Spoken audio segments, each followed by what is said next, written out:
It's time to stop burning calories and start burning habits. Let me explain. When it comes to weight loss, I'd rather talk to you about burning habits instead of calories. I can predict a woman's fat loss success not by how many calorie sheets in a day or burns during a workout, rather by how many of these 8 so-called habits she is doing.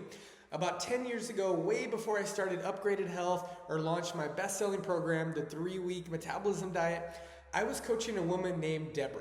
Debra was a self-proclaimed hot mess. And then again, aren't we all? She wanted me to track every single calorie she ate and burned, pound or inch she lost by a decimal point, and minutes she worked out per week, and much more, let me tell you.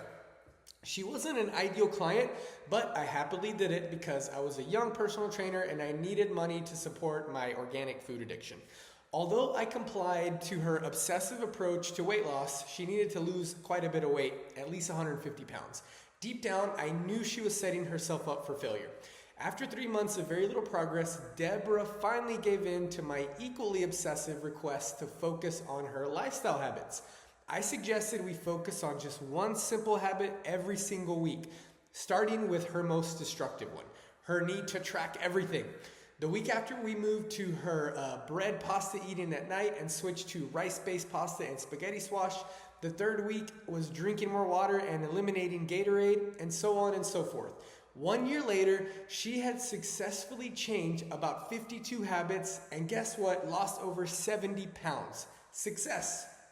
7 years ago, I wasn't as good of a weight loss coach as I am today, but I tried everything in my power to get her to focus on her habits instead of all of the numbers. Numbers have kind of a destructive nature about them, in my opinion. For example, imagine you weigh yourself in the morning before you work and the number on the scale isn't what you wanted to see. You might let that number influence your entire day, and this could cause a "what the hell, I'm not seeing any progress anyway" approach to your eating and day. If you haven't developed a deep understanding of calories, you might think that eating 1,000 calories a day will lead to weight loss. So you focus on that number all day long, planning your next eating experience around a number instead of the actual experience. This is stressful and self-destructive. Do you see what I mean about numbers? Sure, scale weight, calorie counting, and measuring inches can be great tools for measuring progress. In my experience, focusing on behavior goals instead of number goals leads to greater weight loss success and, more importantly, health and happiness. Certain habits turn your fat cells on, causing them to release inflammatory hormones that interfere with your appetite, detoxification, and cellular health. Since I believe focusing on your habits will help you move the scale and tighten the measuring tape, let's look at the 8 of the most fat-gaining promoting habits there are. In other words, these 8 habits are a fat cell's BFF or best friend for life. I think everybody knows what that means now. These 8 habits I've seen time and time again, and with the over 20,000 women I've coached over the years, have helped and coached over the years. All right, let's get right into it. Habit number 1, dieting. Simply put, diets don't work. Most women who start diets either fail at them, causing frustration and loss of motivation, or they succeed a short-term weight loss goal, damage their metabolism, and then gain all the weight right back. Do any of these scenarios sound attractive to you? Wouldn't you rather figure out how to eat great food, still enjoy the food that you want, and never feel guilty or obsessed about calories or eating ever again? That seems like a great, wonderful alternative. Stop looking for short-term solutions to problems, i.e. being overweight, that require long-term healthy habits. Habit number 2, overeating. Yes, calories matter, even if it's a gluten-free, organic, and/or a superfood. You can gain weight from eating too much coconut oil and goji berries. However, most people aren't binging on organic strawberries or grass-fed beef. The majority of people overeating are eating junk foods. When you eat more calories than your body needs, your fat-storing enzymes are activated.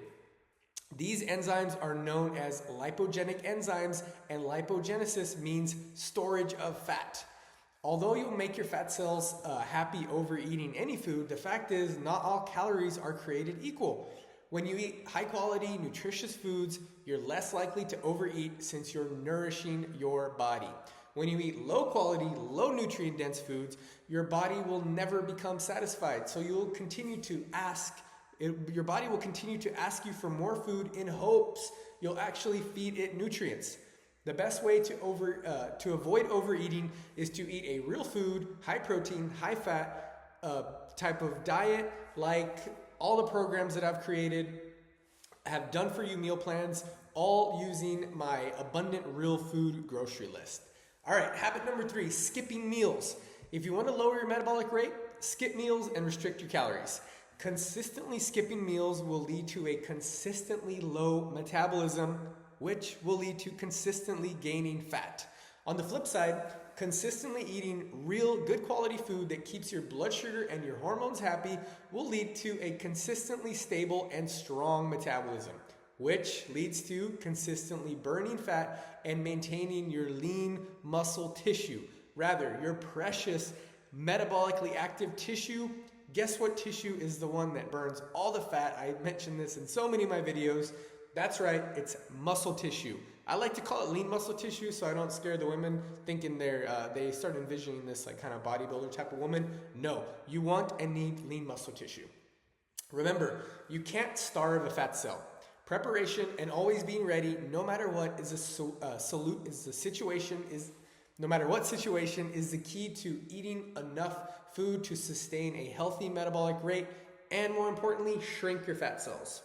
Habit number 4, a high PUFA intake. PUFA, polyunsaturated fatty acids, while it's really fun to say, it's not fun for your body. They're unsaturated vegetable oils that cause more damage to your metabolism than you realize. Oils like canola, soybean, peanut, safflower, sunflower, etc. slow down your thyroid by blocking mitochondrial respiration. That's a scientific term for producing energy, or ATP. The less energy, ATP, you produce, the slower your metabolic rate, the fewer calories you burn. The bottom line, these vegetable oils destroy your mitochondria and cause cellular inflammation. An inflamed cell is a happy fat cell, and a happy fat cell isn't going away, no matter how many supplements you take, superfoods you try to eat, or exercise you do. All right, we're halfway done. Habit number 5, low carbohydrate intake. I did not stutter. Avoiding carbs completely will lead you straight to a slow and sluggish metabolic rate, which will cause weight gain and make it virtually impossible to lose weight. Going low carb for a short period of time can lead to some weight loss. However, since carbs are your brain and cells' primary fuel source, cutting them out completely will slow down your metabolism and decrease performance over time. The problem usually isn't the amount of carbs you're eating, it's the type of carbs you're eating. And most people eat way too many simple carbohydrates that spike insulin and drive blood sugar through the roof. And as we know, excess insulin leads to insulin resistance, which occurs when your cells are already full of glucose, causing more and more insulin to be released. Insulin causes the body to store fat and causes accelerated aging, which leads to metabolic syndrome and obesity. So let's try to avoid that. The best way to approach carbohydrates is to focus on eating vegetables, fruits, starches, gluten-free grains, legumes, and only natural sweeteners. Habit number 6, inactivity. You have to move in order to keep your fat cells from flourishing. Without exercise, there are few fat-releasing lipolytic enzymes to compete with the fat-storing lipogenic enzymes. Lipolytic enzymes are enzymes that promote fat burning. Lipolysis means the release of fat. So obviously we want to focus on activities that activate lipolysis. One of the only factors that consistently influences the lipolytic enzymes for release of fat is regular physical activity. Specifically, metabolism stimulating exercise. I have tons of metabolic workout type videos in my channel here, ranging from 5 minutes all the way to 35 minutes. Your body is meant to move, to be open, to be energetic, to be flexible and strong. Through the right movement, you can move from feeling stiff, old, and overweight to feeling vigorous, healthy, confident, and empowered. Get moving. Habit number 7, over-exercising. I know, I just said to exercise more, and now I'm telling you to not exercise too much. Over-exercising can cause just as much metabolic damage as under-exercising. Certain forms of exercise triggers the excess release of cortisol, which can break down lean muscle tissue, and we know how important lean muscle tissue is. Cortisol also blocks growth hormone, one of your main fat-burning anti-aging hormones. Anti-aging hormones, like growth hormones, help keep your fat cells happy by reducing and killing free radicals. The more free radicals you have, the happier your fat cells will be, because fat cells love inflammation. If you're slaving away on the treadmill or exercising for hours a week and you still aren't seeing results from your efforts, you probably are experiencing the effects of excess cortisol. Sometimes less is more. By less, I don't mean inactivity, since we know that also keeps your fat cells on and happy. Stick with high-intensity metabolic-style workouts like the ones I provide in all of my programs, like the 8-week Metabolism Makeover, which provides you with done-for-you meal plans, 20 metabolic workout videos that are guided by me, and are just the most awesome thing ever. They're interval-type routines, like I mentioned, 20 to 30 minutes, and can be performed by anyone with a body, even if you're not in great shape. Remember, everybody's fitness level is different. I say to work out intensely, but if you're 100 pounds overweight, your intensity is going to be different than somebody who spends tons of time in the gym. So do the best you can with any workout videos you find. All right, we're down to habit number 8. This one is perfectionism. Perfectionism is just a habit, just like smoking or a daily glass of wine. These could have easily made the list of fat gain promoting habits. Perfectionism is not the same as striving for excellence, health, or a better body. Most women I meet struggle with perfectionism. They use it as an excuse for not doing the right things. Perfectionism actually sets us up to feel shame, judgment, and blame, which then leads to even more shame and self-blame. It's my fault. I'm feeling this way because I'm not good enough. To avoid perfectionism, try to avoid having an all or nothing mindset. Here's what I mean. Let's say you eat perfectly, exercise, and make all the right decisions on Monday. Then Tuesday comes around and you eat a donut at work. Instead of saying, oh well, I might as well eat fast food for lunch, drink wine later, since I already ruined my diet. Say, no, I ate a donut. Next time I'm going to make a better decision because I want to feel and look my best. It's a simple matter of redirecting the negative self-talk. Repeat after me. Progress, not perfection. One of the first things I teach my clients inside my programs is to focus on one habit at a time instead of trying to fix everything at one time. Overwhelm always leads to frustration, which leads to quitting. Quitting is what your fat cells want you to do. Quitting is not acceptable. You can do this. Now that you know everything or almost everything about a fat cell and how to avoid turning those fat cells on, how do you switch your fat cells off and start losing weight? It's because of women like Debra and destructive habits like the ones I mentioned in this video that I created my programs, specifically my favorite one because it combines metabolic fasting, metabolic cycling, and a metabolic diet. The 8-week Metabolism Makeover, I created this to change the status quo for how society promotes and views weight loss.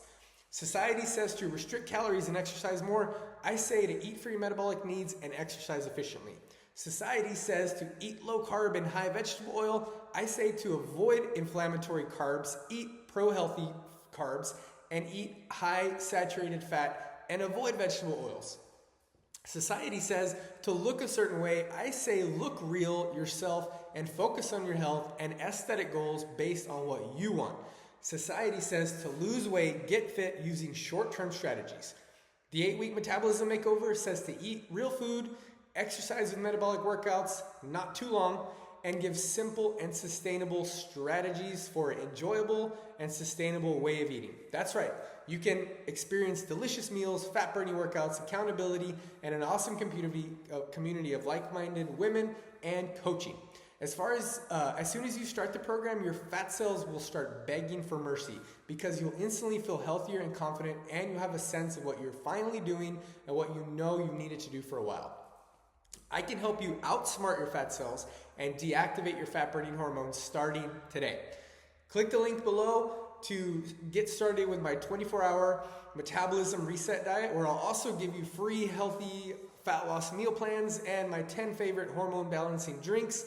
See, I'm talking about my program, which you can obviously go purchase, and I would love for you to do that. But you don't need my program. I have hours and hours of video content, hours of workout videos. If you go to my blog at upgradedhealth.net, I have the most popular Pinterest page for carb cycling, intermittent fasting and metabolism diets, just go to Pinterest and type that in, and you'll find hundreds of my articles that will help you on your way to becoming a healthier, happier, and more sustainable version of you. Thanks so much for watching this video about the 8 healthy habits turning your fat cells on. I really appreciate your support with this channel. If you do join my program, I'm instantly notified, and we'll see you inside the private Facebook group. If not, hit that like button, subscribe to my channel for more content just like this. Thanks.